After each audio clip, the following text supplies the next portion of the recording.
Welcome to the Wealth and Purpose podcast, where people who are led by their hearts come to learn the secrets to creating wealth in a way that feels really good and live their purpose fully in the process. I'm your host, Patty Lennon. I'm an ex-type A corporate banker turned intuitive business coach. I'm also a wife, a mom to 2 preteens, a professor, Girl Scout leader, and well, hey, you get it. Like you, I wear a lot of hats. Whether you're looking for inspiration to get started or strategies to get growing, I am here to help you create abundance in every area of your life and business. Welcome.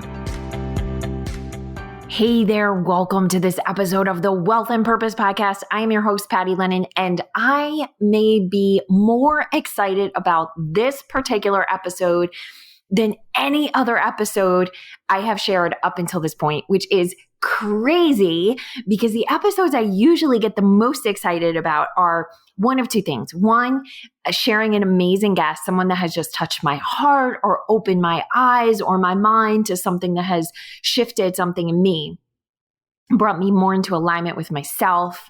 And then I want to share that gift with you. Or I've had a huge aha and I want to bring you along with me.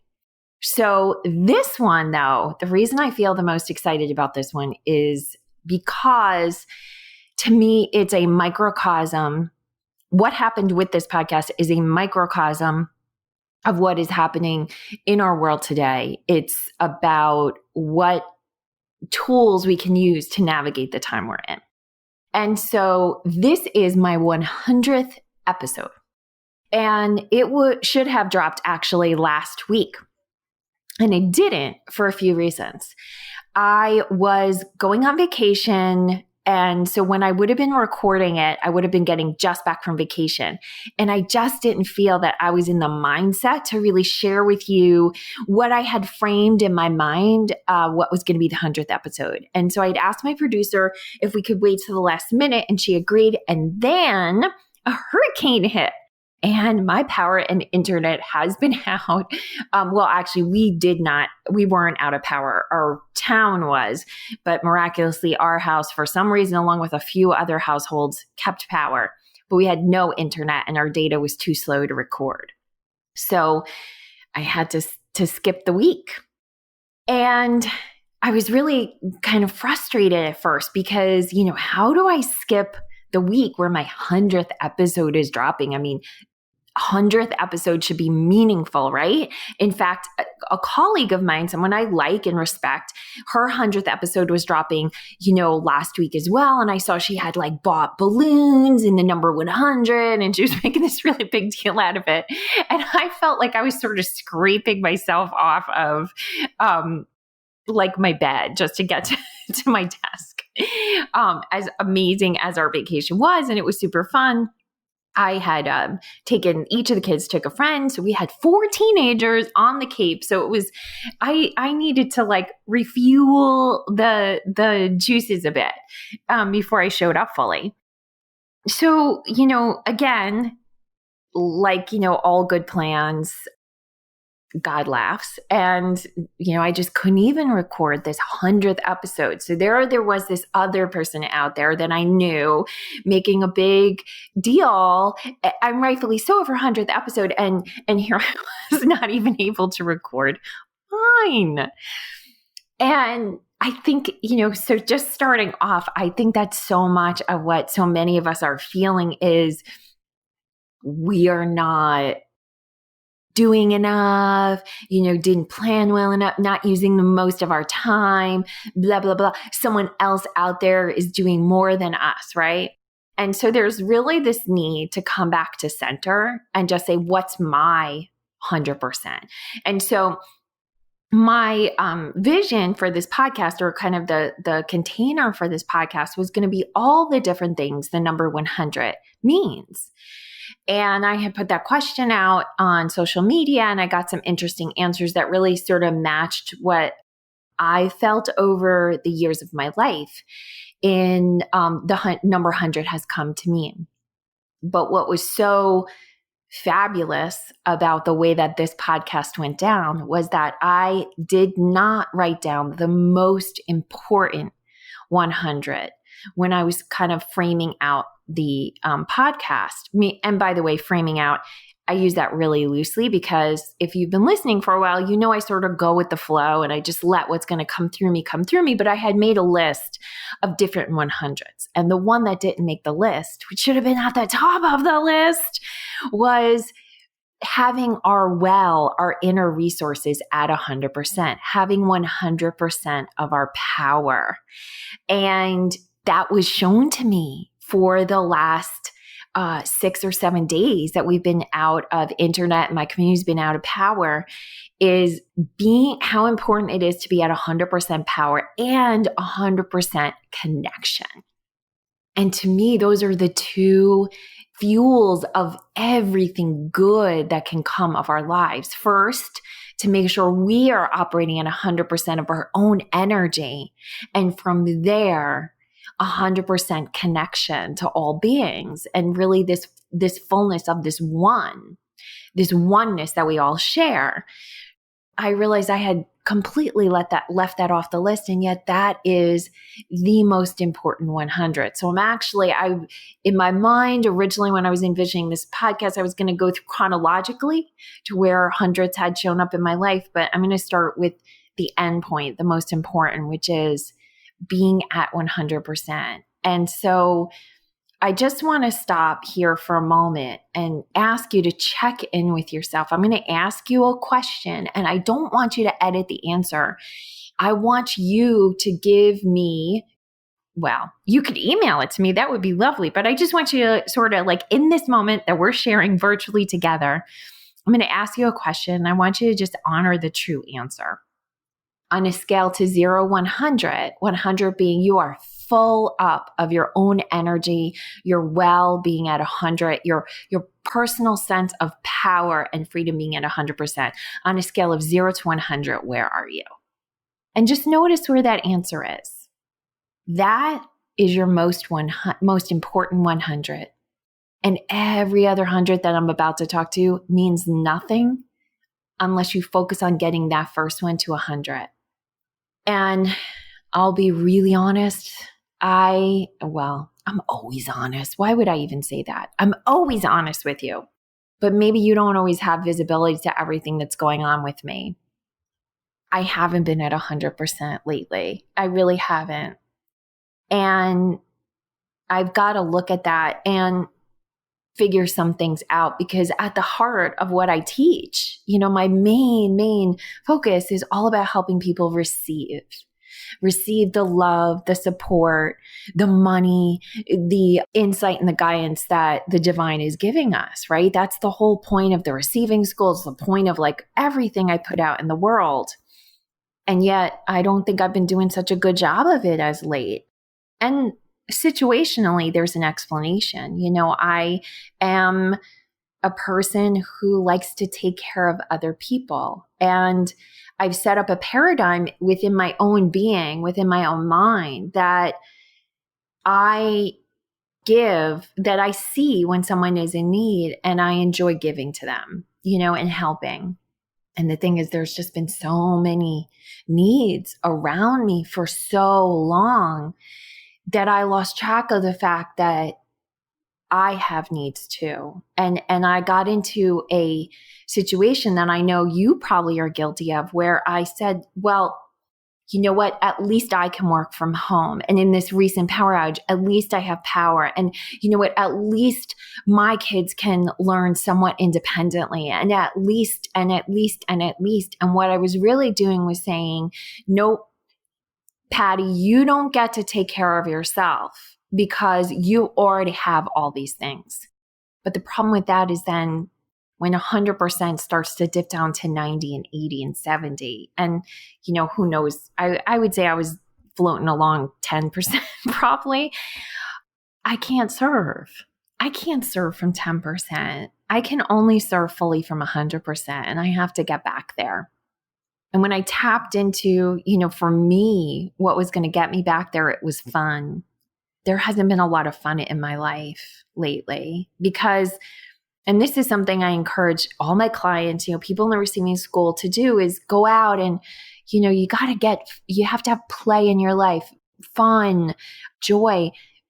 the thing is that for most people, they say, well, I don't know what that is. I don't even remember how to have fun. I don't know what play even is anymore.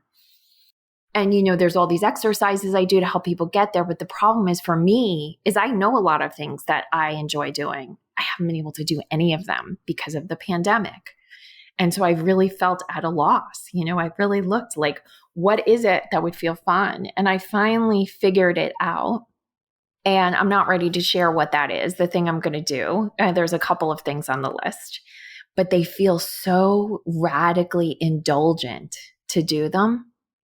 And yet I'm going to do them because I know those are the things that are going to fill me up. Now, I'll share more in the coming weeks what those things are, but that is priority number one, is figuring out what will fill you up. And most likely, the closer you are to the bottom of your well, probably the harder it's going to be for you to do the things to fill yourself up. And here's why.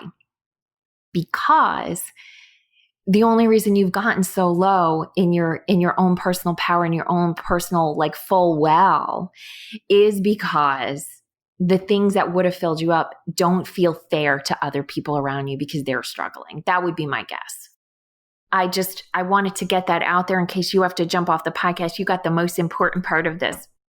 Now I'm going to talk you through some of the 100s that have shown up in my life and other people's lives that I think are so present in our world, paradigms that we've created. This number 100 has come to mean some level of perfection in different ways, shapes, or form, is certainly completion, fullness, whatever.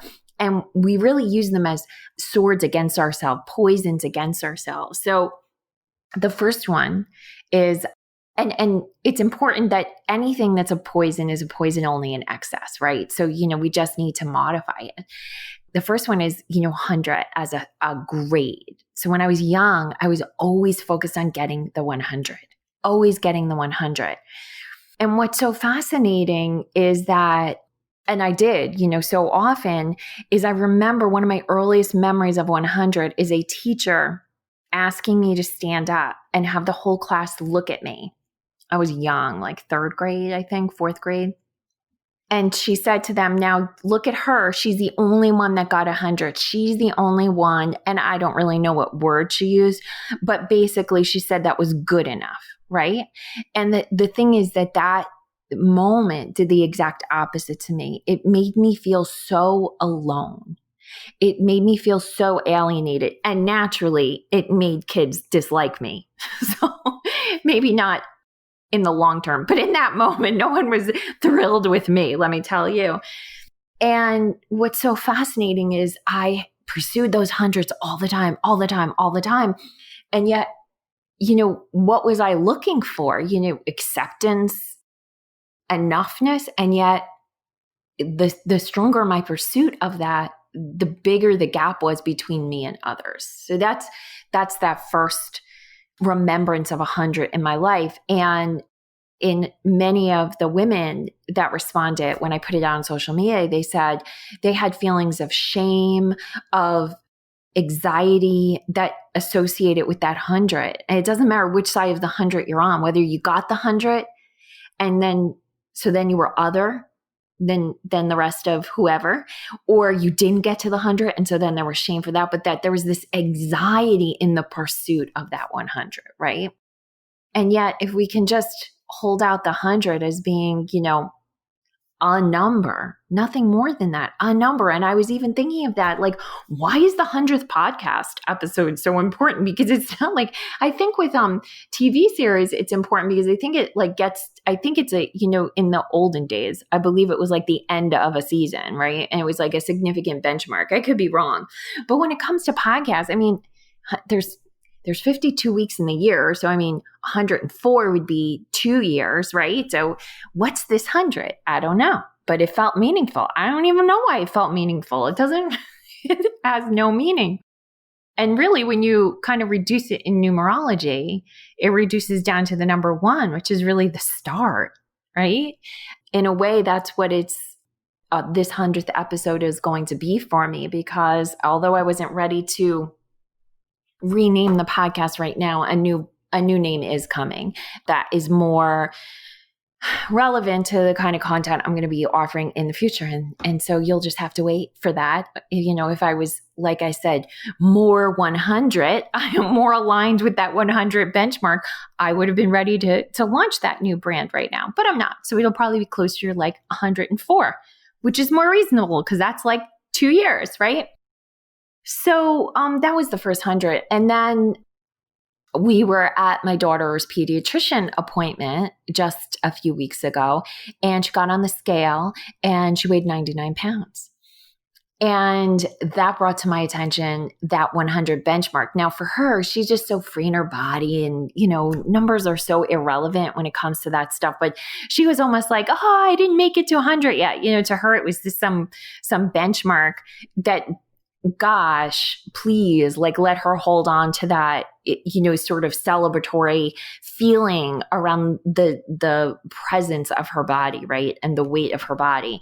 But what I was thinking about was, wow, that 100 on the scale, at least for women, I think that begins that place where we start to disconnect from the beauty of our bodies, where the number on the scale starts to mean something. Like my earliest memories of being concerned about my weight, even as, at one point I was near anorexic, not for very long. I didn't have it in any severe way. I just remember the doctor showing me that I had gone from, I don't really remember, I want to say like 105 pounds down to like 98 pounds. And he was showing me that the quickness of that descent and, where I was in height, that was dangerous. But I remember those single pounds being so important. Like, am I 103? Am I 105? Like wherever it is.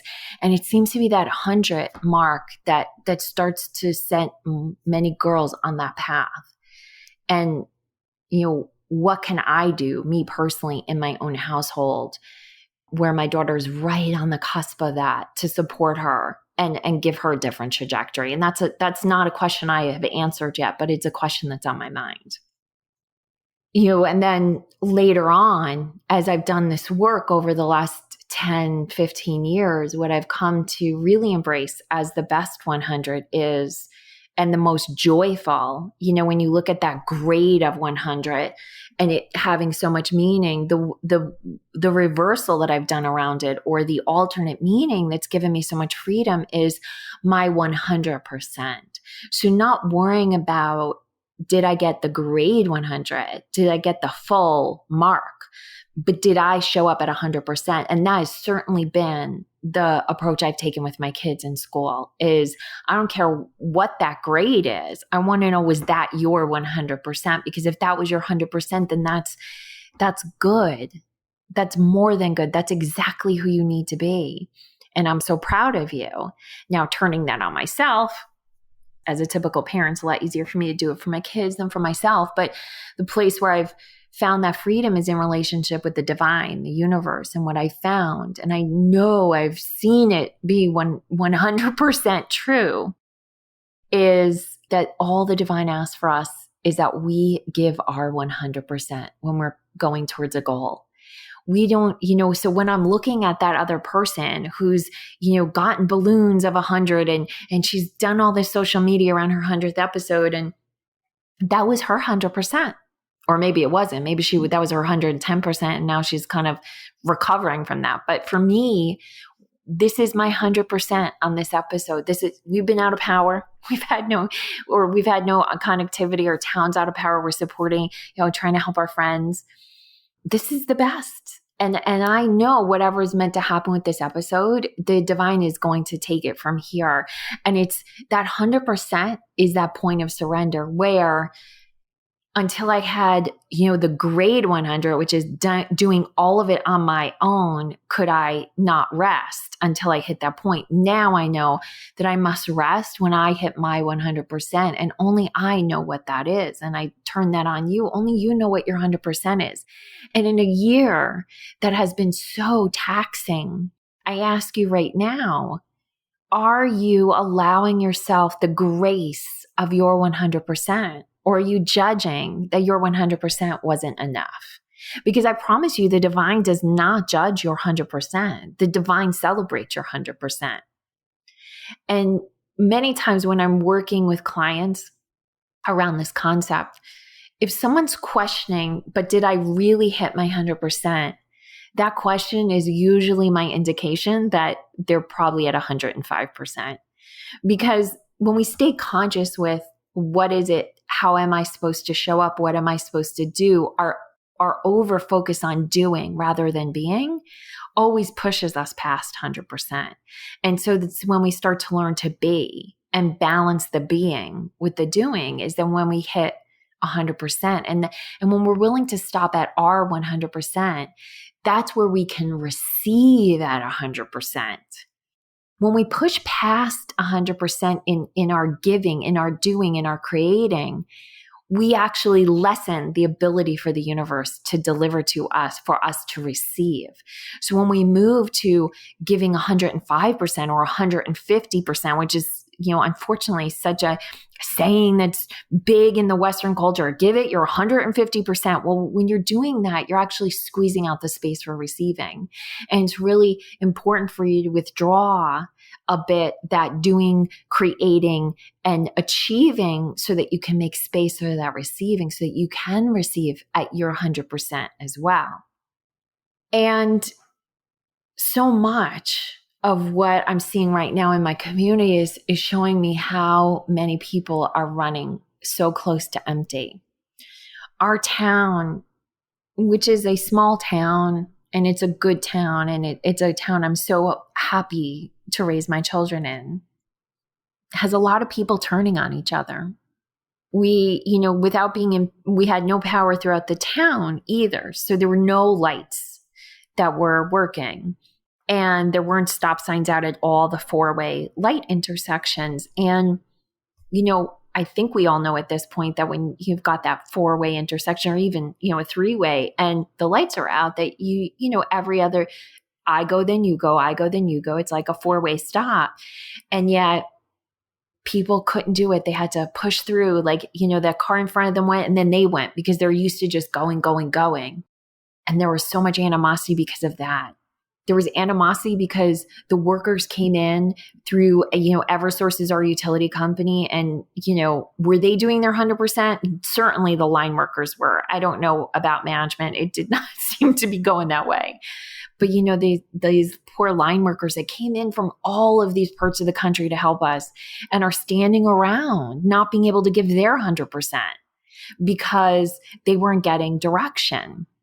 Which is why we stayed out of power for so long. And the town was getting so upset. And then infighting started to happen, and so much animosity towards each other in a town that just a couple of years ago, when our town was devastated by a tornado that literally hit nowhere else, like just us and one or two other towns around us, we were decimated by a tornado. So the rest of the world didn't know what was going on. And yet we looked like we were living in the zombie apocalypse. The same town, everyone was so loving and helping and kind to each other. And 8 years ago, when our neighbors in Sandy Hook dealt with a tragedy that at the time none of us could even wrap our heads around, the goodness and the kindness that existed here was amazing. In the face of a tragedy, it was just so much love. And now here we are, and it's not the same. And it's so easy to look and say, why are you acting like that? I mean, some of the stuff on our town page was just, it was absurd. But I had to keep bringing myself back to everyone does the very best they can with what they have. And this is the very best.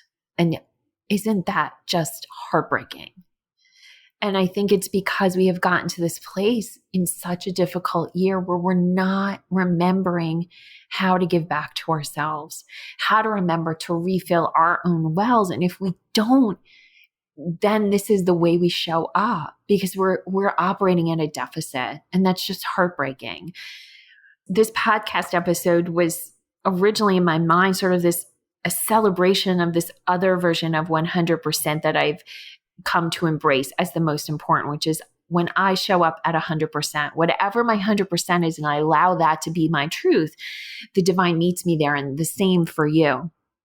But now on the back of this power outage, this hurricane and this devastation that we're seeing in our area, what I really want this to be about is, what do you need to do to get to your 100%? Make that your priority. 100% of your energy back into your body. What do you need to refill? No matter what's going on around you, please, please, please give to that first. Receive from the universe.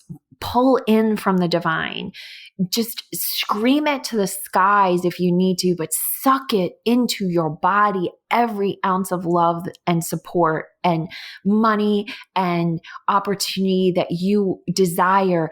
Ask for it, and then visually feel yourself absorbing it like a sponge, filling yourself back up. Do whatever you need to do to get to that 100%, because all of us are the worse for it if you're not operating at 100%. We all need everyone at 100%, and taking care of yourself needs to be a priority. That is where I'm going to leave that. I do recommend to you, grab the receiving guide if you haven't already done it. You can get it at pattylennon.com/receiving guide. I've got 5 unique steps in there that you can take. I do encourage you to take all of them, but really you can do just one, and they're going to help you connect to that receiving energy so you can drink that in. And in that receiving guide is also a meditation to allow you to connect to your guides and really receive that guidance you're looking for. Whatever you need, it starts with connecting to that receiving energy and really learning how to drink in your 100%. And finally, the last 100 I'm going to speak to is 100 years old. This was one that came up with so much affection by so many people, of the admiration they had for people who had lived to 100.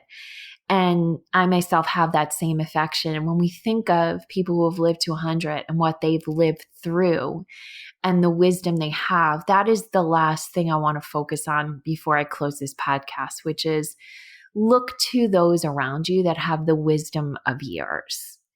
One thing I think we have lost in this time where we have so much affection for youth and maybe obsession with youth is we've lost track of the wisdom of age. And let's really honor that. Let's look to our elders to show us what we need to know right now, because they are the ones that hold the truth for us. They are the wisest of us now. And with this intention, I just ask that those of you with wisdom, whether it's 100 years or something less, send it to those of us who need that wisdom. We love you and we appreciate you. And to you who's listening, I love you and I appreciate you. And I wish you 100% of divine's energy flowing into you today. Hey, thanks for listening. And if you know someone who needs to hear this message, please share this podcast with them. And if you're feeling really generous, I'd love for you to leave us a review on your favorite podcast app. It helps us reach many more people, and it fills my heart with so much joy when I hear what you had to say about what you heard. I am cheering for your success. Have an amazing day.